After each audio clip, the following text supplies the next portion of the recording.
Good morning, Northbridge students. This is your pre-recorded video on summarizing and central idea. The purpose of this video is to connect with today's assignment, which has to do with summarizing. Okay.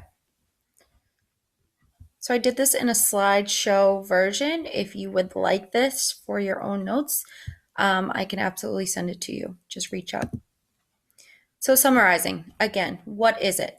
This is one of these power standards. It's an ongoing standard. This is something that you do cross-curricular, that you will continue to do throughout your educational career. Okay, this is something that we focused on in the beginning of the year, middle of the year, and now we're revisiting it. So summarizing, what is it? This is a way to retell or recap information in a story or a text. In a shorter version, it retells only the most important details of what we read. Although this is a skill we work on in school, you may not even know it, but you use the strategy all the time. So let's pretend that you call your friend on a Monday morning and they ask you, hey, what did you do this weekend? Well, do you sit there and tell them every single detail from the minute you woke up until the minute you fell asleep? Absolutely not. Okay, that might get a little boring. Your friend might fall asleep on the phone with you, but either way, you summarize what you did instead. So if you are writing a summary, it should be written in your own words. It should include the central idea of a text. It should be shorter than the original text. And it shouldn't, this is why it's capitalized, you should not include any personal feelings or opinions. Okay, it's completely objective.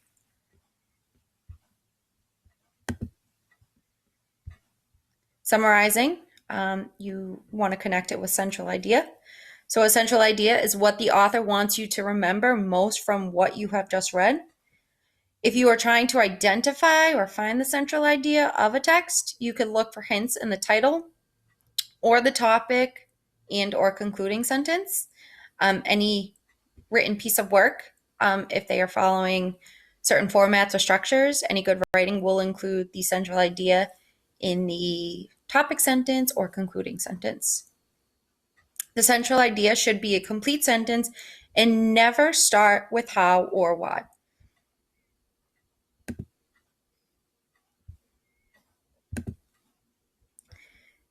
The formula, if you are trying to find the central idea or you're trying to create one on your own, here's the formula for this. You include the subject, it's usually a name, person, place, or thing, what the author wants you to know, and that equals the central idea.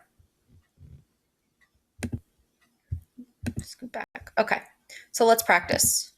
Oops, let's keep going back. New England in July.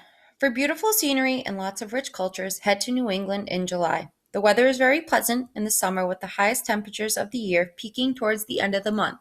You'll find New England on the northeast coast of the United States. The region is made up of several states, including Vermont, Connecticut, and Rhode Island.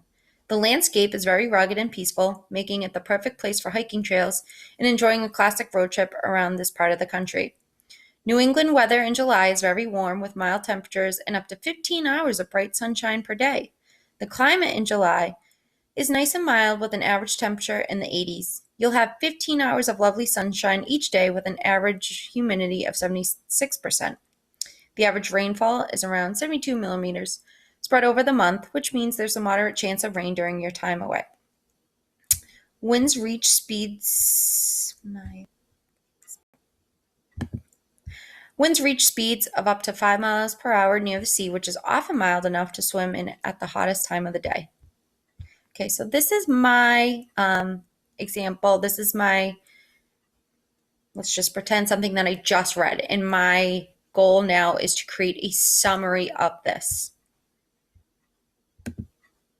So what I would do is first I would go back and try to identify what the subject is or what the author, why they wrote this. What is this all mainly about? Well, the focus here is that the person who wrote this is trying to express and share what the weather is like in July in New England. Okay, so that's like my subject. So then I go back and look through to identify what details seem to be most important that support what the author's trying to say about the weather in New England during the month of July. So if you see, I went back and I highlighted those important details. And if you notice, they are not complete sentences that I highlighted in the color blue.